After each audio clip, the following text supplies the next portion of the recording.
नमस्कार। S news Bhopal Madhya Pradesh में आपका स्वागत है। सेडमेप कार्यकारी संचालक श्रीमती अनुराधा सिंघई द्वारा कार्यकारी संचालक का पद हासिल करने हेतु किए गए दस्तावेजों में षड्यंत्र पूर्वक कूटरचित दस्तावेज प्रेषित किए गए, जिसकी जानकारी निम्नानुसार अवलोकनार्थ।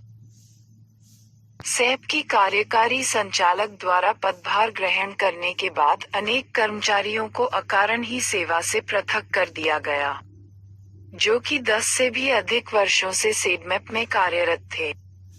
उनके द्वारा अध्यक्ष रोडमैप एवं माननीय मंत्री एमएसएमई विभाग को अनेकों बार ज्ञापन और अनुरोध पत्र दिए गए, जिसके बावजूद भी कोई सुनवाई नहीं हुई, जबकि श्रीमती अनुराधा सिंघई के खिलाफ एफआईआर होने के लगभग 3 माह के बाद भी शासन प्रशासन द्वारा उनके खिलाफ कोई कार्यवाही नहीं की गई है।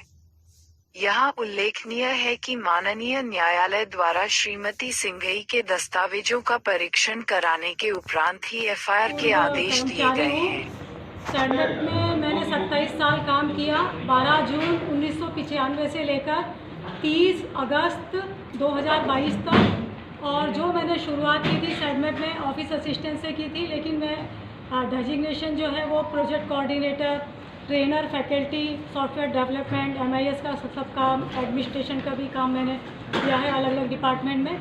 और उसके बाद जो है प्रमोशन मांगने पर और मेरे को प्रताड़ित किया गया और अनुराधा सिंघई के द्वारा जो मैंने निवेदन किया था अनुराधा सिंघई से कि न्याय करें मेरे साथ, तो उन्होंने उस पर ध्यान नहीं दिया और फोर्सफुली उन्होंने ज़बरदस्ती मुझे पुस्तकालय प्रभारी के रूप में पुस्तकालय का प्रभार ग्रहण करने के लिए लिखित में दबाव डाला कि यदि नहीं ग्रहण करेंगी आप ये, तो आपको जॉब से निकाला जाएगा। ये 2022 की बात है, जुलाई की।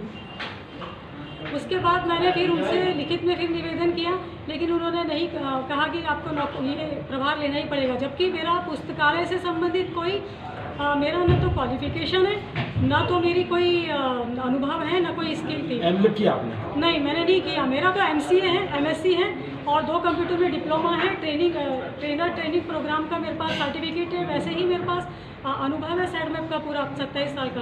तो उन्होंने फोर्स किया, तो मैंने और उन्होंने कहा कि नौकरी से निकाल देंगे।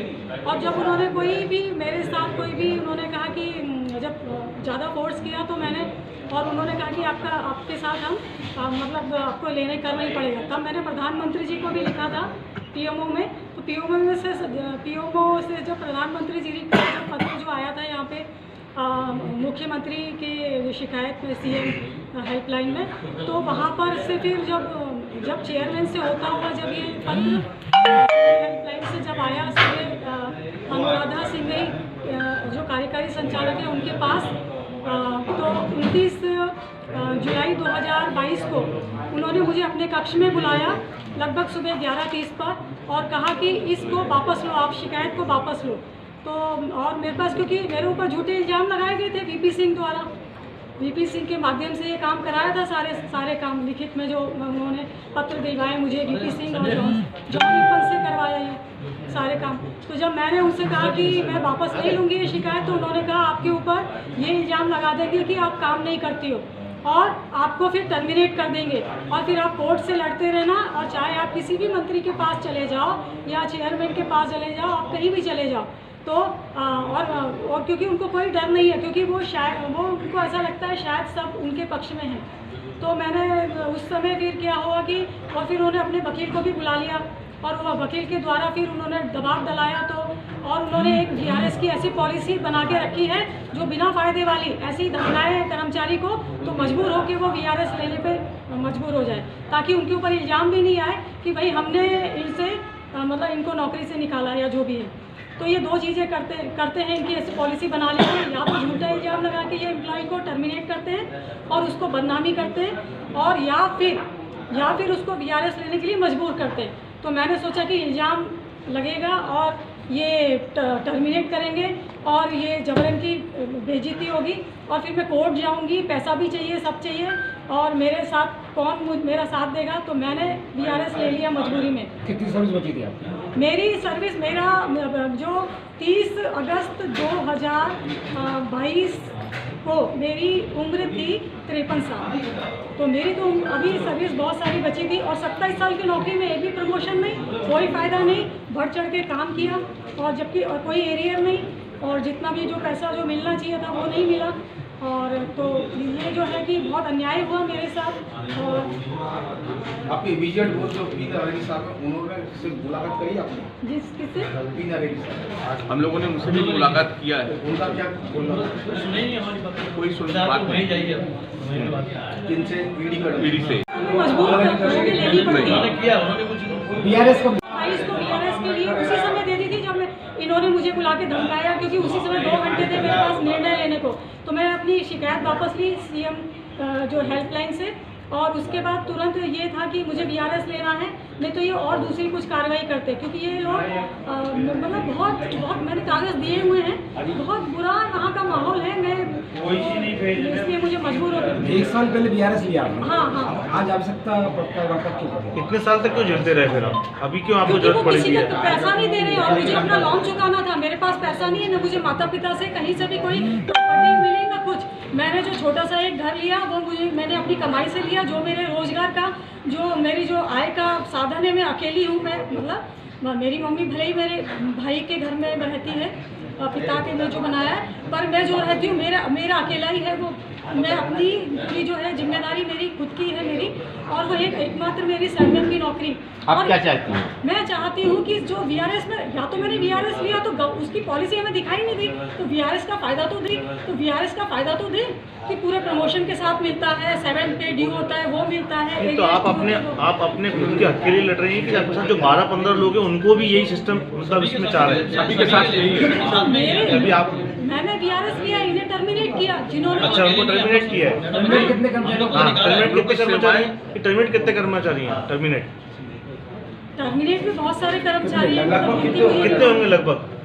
मतलब 15 से तो ज़्यादा ही होंगे। टर्मिनेट अलग है और ये बीआरएस का आपका मुद्दा है। बीआरएस का 4-5 लोग हैं, लेकिन 5 लोग बीआरएस, लेकिन उनकी नौकरी आप मांग लीजिए और आप देख लीजिए कि उसके हिसाब से काम हुए हैं क्या सेटमेंट में, वो आप मांग लीजिए।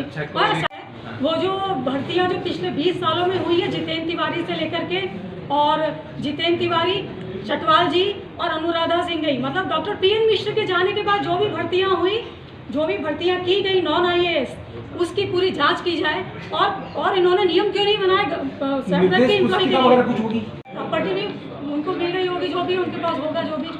तो लेकिन मुझे तो क्या है कि या तो मुझे प्रमोशन के साथ नौकरी पे रखा जाए, या फिर मुझे बीआरएस के पूरे फायदे दिए जाएं जो दिए जाने चाहिए गवर्नमेंट एमपी गवर्नमेंट रूल्स के हिसाब से, गवर्नमेंट रूल के हिसाब से। आपने तो बीआरएस ले लिया, आपको वापस किससे रिस्ट्रिक्ट करेंगे? तो बस मुझे से जो है ये मुझे तो मजबूर किया गया ना, मुझे मजबूर किया, तो वो उसकी फिर सीबीआई जांच कराई जाएगी। मैं खुशी से लिया कि मजबूरी में लिया, प्रताड़ित करके लिया, इल्जाम झूठे इल्जाम लगाने, सारे लोग उनके हैं, इल्जाम लगा देंगे, आज लिखित में दे देंगे, एडमिनिस्ट्रेशन उनका, अकाउंट्स उनका, उनके जितने भी है प्रबंधन उनका, सब मंत्री भी उनके पहचान के होंगे, मुझे नहीं मालूम जो भी होंगे। तो मैं तो अकेली हूँ। ये बताइए कि अनुराधा सिंघई को कौन सपोर्ट कर रहा है? कहीं ना कहीं उच्च दबाव होगा, जब तो उनको पद से नहीं हटाया गया, ना तो उनको सस्पेंड किया गया है, उनके खिलाफ कोर्ट के द्वारा सीधे तौर पर बोला गया कि थाने में एफआईआर की जाए, उसके बावजूद भी कुछ नहीं हुआ। क्या कारण रहा होगा? ये कारण रहा होगा कि ऊपर ही जो है वो कौन सपोर्ट कर रहा है? ये ऊपर उनको जो भी सपोर्ट कर रहे होंगे, ये स्टैंडअप का बोर्ड मेंबर्स हैं, और जॉनी अप्पन है, इसको सेक्रेटरी को हटाया जाए वहाँ से, क्योंकि उसकी ज़्यादा नौकरी नहीं बची है, लेकिन जाने से पहले इनकी सीबीआई जांच की जाए। दूसरी चीज़ ये कि बोर्ड मेंबर्स जो हैं, जो हमेशा से जो जैसे निर्णय लेते आ रहे हैं, जिन्होंने प्रमोशन पॉलिसी नहीं बनाई, सेटमेंट के एम्प्लॉयज़ के लिए कोई वेलफेयर के लिए कोई पॉलिसी नहीं बनाई, सेटमेंट के रूल्स एंड रेगुलेशन तोड़ के इन्होंने काम किए। सेटमेंट के रूल्स एंड रेगुलेशन हमारे को कभी नहीं दिखाए गए, हमने 27 साल जॉब किया, और हमको कुछ भी कभी एक कमेटी व्यक्ति इनके पहचान के लोगों की साइन कर देते हैं, ये बन गई बस चेयर, ये ईडी ने ये निर्णय ले लिया है, यही होगा, और उसके बाद ये बोर्ड मेंबर्स और चेयरमैन से अप्रूव करा लेते हैं।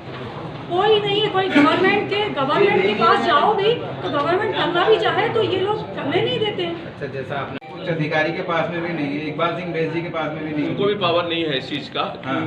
ये और प्लस जो ये गाड़ी नई व्यक्ति खरीदी भी गई है ना, उसका किसी को कुछ नहीं मालूम ना, उसकी परमिशन भी जो लिया गया है नहीं लिया गया है। 10 लाख का परमिशन है तो, लेकिन गाड़ी 23 लाख रुपए की गाड़ी है, MG हेक्टर जो गाड़ी ली गई थी। तो जब उसके आप बाद भी कोई कार्रवाई नहीं हुई अभी तक। नहीं, अब आप आज आपने प्रेस कॉन्फ्रेंस रखी है, अगर आपकी भी बातें नहीं मानी गई तो उसके बाद में अब आप लोग क्या करेंगे? छोड़ जाएंगे। लास्ट ऑप्शन तो कोर्ट का ही है। मतलब न्यायालय पे आपको भरोसा हाँ, है? जब जहाँ कोई सुनवाई नहीं होगी तो उसके बाद आखिरी में आदमी न्यायालय के शरण में जाता है। विज्ञापन निकाला था इन्होंने, उनकी शायद पात्रता थी उसमें? पात्रता जो भी थी वो विज्ञापन के अनुसार नहीं है। 10 साल का जो उनको मैनेज प्रबंध की अनुभव होना चाहिए था वो नहीं है, क्योंकि वो खुद अपनी कंपनी में काम करती थी। अच्छा, उनकी कंपनी कोई क्या, कंपनी का क्या नाम है? कंपनी का Indo European chamber of commerce and industry है। हाँ। उसका टर्नओवर ही 1 करोड़ से ऊपर नहीं है। अच्छा, और ना इतने एम्प्लॉई है उसमें जो मैनेजमेंट का इतना अनुभव। दूसरा 15 लाख CTC मांगा गया था। हाँ। तो CTC वो कहीं नौकरी तो करती नहीं थी, तो CTC कहाँ से 15 लाख? उन्होंने जो अपनी Anurag Singh and associate company secretary का टर्नओवर दिखाया, वो उससे पिछले सालों में, मतलब जिस साल के आधार पर उनकी नियुक्ति हुई है उससे पिछले सालों के आधार में बहुत कम टर्नओवर, 10 लाख के अंदर ही टर्नओवर था। उस साल में अचानक टर्नओवर उनका बढ़ के 20